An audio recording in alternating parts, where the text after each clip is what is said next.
absen kalih welas badhe maosaken geguritan kanthi irah-irahan pangestune wong tuwa.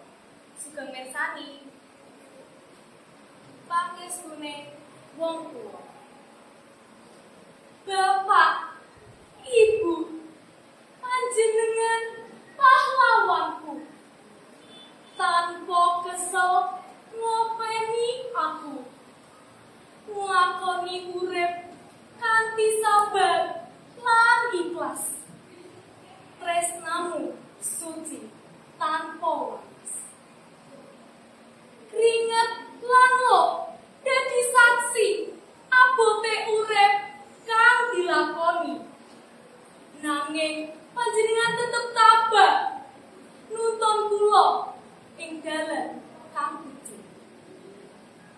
Saiki kula wis gedhe, arep bales kabeh jasamu. Nanging